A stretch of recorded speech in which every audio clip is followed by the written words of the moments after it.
bagaimana action teman-teman ingin pisah harta dan tidak pisah harta. Yang pasti ada banyak pro dan kontra di sini ya bro ya. Jelas. Ya. Cinlas kali ya. Cinta di kelas. Cinta di kelas. Udah jelas. Kalau psikologi itu kita nggak boleh jawab iya atau enggak sih, tapi tergantung gitu. Tergantung ya. Tergantung. Tapi antara dia tahu atau nggak tahu gitu. Oh, antara dia tahu atau nggak tahu. Atau tidak setuju gitu. Tidak setuju. Oke. Kembali lagi bersama saya Samuel Christian Cahyadi, dan hari ini kita akan membahas tentang uang. And welcome to SOC Channel. Oke Sobat SOC, selamat datang kembali di SOC Channel, dan hari ini kita kedatangan satu tamu yang luar biasa. Dia adalah seorang bisnismen dan juga musisi kondang di Indonesia. Bermain salah satu alat musik yang membuat para wanita meleleh hatinya, serta meleleh yang lainnya enggak juga ya, yang pasti meleleh hatinya. Nah, dia mengiringi banyak orang-orang ternama dan juga artis, bahkan sering juga bermain di convention center, salah satunya Jakarta Convention Center. Dan kebetulan beliau ini juga dulunya pernah sekolah di salah satu universitas ternama di Indonesia, lulusan psikologi, dan menekuni juga bidang psikologi hingga saat ini. Terima kasih untuk Bro Hendike yang sudah datang di studio. Thank you. Ya, kita berterima kasih, dan kita akan membahas topik yang hot kali ini, yaitu tentang apa nih yang hot? Premarital gitu. Oh, premarital perjanjian. hubungan. Oh, perjanjian, bukan hubungan ya? Bukan. Oh, bukan. Oke. Jadi bukan hubungan premarital tapi perjanjian premarital ya, teman-teman. Kita selalaskan dulu pikiran dan hati dan kehendak kita ya. Jangan kemana-mana dulu. Nah, jangan kemana-mana, tetap di SOC Channel ya. Jadi kita hari ini kedatangan Bro Hendike akan membahas tentang premarital agreement, prenup kalau sebutan bahasa Inggrisnya, prenup. Nah, Bro Hendike sendiri nih, kalau boleh cerita background Bro, gimana akhirnya sampai sekarang bisa menikah nih? Oh ya. Iya. Oke. Background dari mulai apa nih? Pendidikan gitu atau gimana? Pendidikan, lalu ketemu istri gimana, lalu sampai menikah. Oke. Nah, itu berhubungan juga. Jadi saya waktu itu kan kuliah di psikologi. Nah, kebetulan istri saya itu di kelas ya. Oh, di kelas. Ya. Jadi cinta Cinlok, kelas, cinlok ya. Cinlas kali ya. Cinta di kelas. Cinta di kelas. Udah jelas. Ya gitu. Akhirnya saya ketemu istri saya di kampus ya, waktu itu 2014 ya, sekitar 2014. Ya, terus kemudian ya kita bersama-sama ya setuju gitu untuk 2018 menikah gitu ya. Jadi ada kesepakatan dulu ya. Nah, tapi waktu itu memang sih kondisinya belum booming ya, si perjanjian pisah harta itu. Gitu. Jadi waktu itu memang ya biasanya konvensional ya, nikah ya udah nikah aja gitu, nggak ada perjanjian kontrak segala macam. Sampai detail itu nggak pernah kepikiran juga sih. Karena sekarang itu banyak orang yang dapat gelar S2 duluan, Bro. Itu MBA ya. Iya. Merit by accident, habis itu yang kedua marital by accident, yang ketiga baru Master of Business Administration. Oh, iya. Iya, jadi gelar MBA-nya banyak. Tapi Bro bersepakat dulu dengan istri, akhirnya menikah gitu ya? Iya. Nggak sempat perjanjian pisah harta? Waktu itu bahkan saya nggak tahu ya ada peraturan pisah harta gitu. Mulai tahunya kapan Bro? Mulai tahunya waktu itu ada kolega saya, sesama musisi.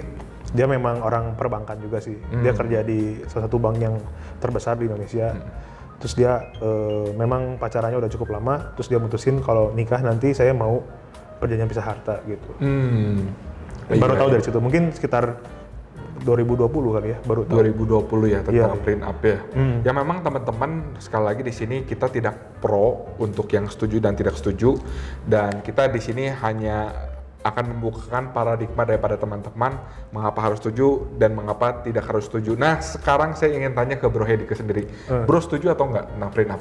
Sebenarnya kalau kita tuh kan dulu kuliah psikologi ya. Sebenarnya kalau psikologi tuh kita nggak boleh jawab iya atau enggak sih, tapi tergantung gitu. Tergantung ya? Tergantung. Tapi karena posisi saya, jadi saya akan menempatkan diri saya sebagai orang yang sudah menikah dan menjalani sistem pernikahan gitu ya.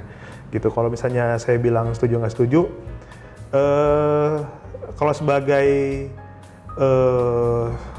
orang yang S1 psikologi, saya akan bilang tergantung, karena ya kembali lagi kondisi keluarga dan kondisi pasangan gitu ya. Gitu. Apabila saya sebagai suami dengan keluarga saya yang saat ini, mungkin saya akan bilang nggak setuju. Nggak setuju ya? Kenapa tuh Bro? Kenapa nggak setuju? Karena menurut saya keluarga itu kan lembaga yang istilahnya mengasihi ya. Gitu. Jadi kita segala sesuatu tuh bareng lah gitu istilahnya gitu kan. Terus sekarang kita bikin perjanjian yang istilahnya ada satu bidang itu kita nggak bareng gitu. Gitu kan. Ya kayak kalau misalnya penghasilan saya ya harta saya, aset saya punya saya gitu, istri saya punya lagi gitu kan. Ya sementara kan sebenarnya kita hidup tiap hari bersama gitu ya. Terus juga ya menurut saya sistem ini agak membingungkan gitu untuk dijalani kalau menurut saya gitu sebagai suami gitu ya. Karena kan kita jadi ya dua menjadi satunya itu tuh kayak, tapi ada satu yang nggak bareng gitu. Ya, oh kayak, jadi semuanya kesannya kayak sudah bersatu, tapi ada satu hal yang finansial ini tidak bergabung ya? Nah itu sih, nah tapi ya kembali lagi ya, mungkin ada yang ingin menjalani, mungkin bisa lebih fleksibel, tapi kan kita mungkin akan membahasnya, ya kita ikutin aja aturan plugnya gitu ya, gitu, mungkin seperti itu gitu ya. Iya betul-betul. Nah buat teman-teman sendiri saya ingin bertanya kepada Sobat SOC, setuju atau enggak tentang prenup, tentang premarital agreement, tentang pisah harta. Nah kebetulan karena kita di sini ada seorang orang yang mendalami juga psikologi, yaitu Bro Hendike, kita pengen tanya nih, dari segi psikologi ini gimana tentang perjanjian pisah harta? Nah sebenarnya mungkin ini hanya analisa pribadi ya, maksudnya gitu ya. Jadi jangan nanti ada yang bilang, oh ini secara teoritis nggak bener nih. Nah ini hanya pendalaman pribadi gitu ya. Nah sebenarnya secara mental health keluarga nih juga harus diuji ya gitu. Apalagi kan ini masih baru booming sekarang nih gitu kan. Mungkin secara praktisnya perlu diuji gitu ya. Tapi ini yang saya bayangkan gitu, yang saya bisa bayangkan yang pertama adalah soal ini ya, bagi waktu, terus juga nanti mungkin brosnya bisa juga kasih input ke saya soal gimana cara membagi keuangan di dalam keluarganya tuh prakteknya kalau yang pisah harta tuh gimana gitu. Mungkin brosnya udah ada pengetahuannya, bisa di-sharingin juga supaya saya juga jadi tahu gitu ya. Nah itu terus ya itu misalnya kita anggaplah kita punya aset, misalnya mobil gitu, atau misalkan furniture di rumah gitu kan. Anggaplah yang banyak berkontribusi dalam aset itu misalnya suami gitu. Terus nanti istri gimana kalau mau pakai? Terus biaya maintenance-nya gimana gitu kan? Terus yang kedua berarti karena pisah harta berarti dua-duanya harus bekerja betul ya, untuk istilahnya mungkin ada kebutuhan yang bersama atau untuk ya aset pribadi gitu kan, supaya istri juga bisa ada penghasilan, bisa beli mobil, karena kan nggak bisa nih di satu nama gitu kan. Gitu. Walaupun ya mungkin kalau misalkan keuntungan secara perkreditan mungkin untung ya, bisa nyicil lebih banyak gitu. Cuman ya itu jadi secara praktek tuh gimana gitu. Misalnya kita punya mobil, istri kita nggak punya mobil gitu kan. Mobil kita dipakai sama istri kita. Terus gimana dia harus mengganti biaya maintenance-nya atau gimana gitu. Nah itu kan rumit ya, maksudnya complicated gitu. Itu hal sederhana aja. Itu kan rumit tuh. Kalau gimana gitu, apakah dia harus kontribusinya seperti apa gitu. Dan kalaupun dia berkontribusi misalnya, berarti kan itu dilanggar tuh pisah hartanya. Berarti kan jadi bareng dong. Ada kontribusi dari istri kita gitu misalnya ya, kalau suami yang punya asetnya gitu. Nah itu yang pertama. Terus ketika suami istri bekerja, berarti dua-duanya sibuk kan. Nah nanti anak kita yang jadi korban gitu kan, otomatis waktu dengan anak itu akan sangat berkurang gitu kan, karena dua-duanya sama-sama harus ada yang dipenuhi kan gitu. Nah jadi nanti anak kita yang jadi korban gitu kan, waktu ya, terutama waktu ya. Tapi saya nggak tahu ya, kan semua orang pasti bisa mengatur waktunya dengan baik, dan anak juga bisa adjustment dengan kondisi orang tua gitu. Ya itu kembali lagi ke personal ya. Terus kemudian juga ya setelah itu, selain tadi kondisi, tadi pertama kan aset, terus yang kedua anak gitu. Nah terus kondisi mental health berikutnya ya, kalau di dalam keluarga berarti kita nggak bisa membahas keuangan, isu uang tuh jadi sensitif gitu kan.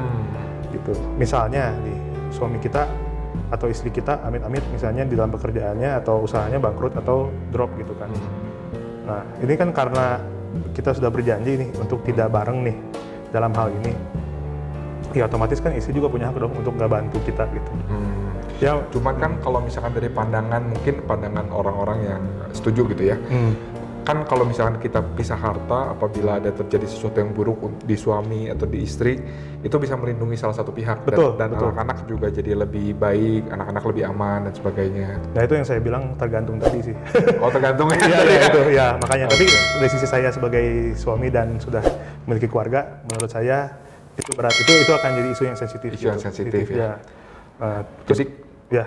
Jadi kembali lagi mungkin ke teman-teman ya, bagaimana apakah kita ingin menjaga secara finance atau kita ingin mengalami pernikahan yang benar-benar melebur gitu ya bro ya. Betul. Ya, karena bagaimanapun memang kalau kita membuat pisah harta dan memang kita terus berusaha untuk saling berkontribusi, ada kalanya mungkin kalau dari paradigma bro itu ada pemisahan gitu ya. Ya. Ada pemisahan. Tapi kalau misalkan dari sisi ekonomi, memang ada pro, ada kontranya. Nah, nanti kita akan bahas ya, Sobat SOC.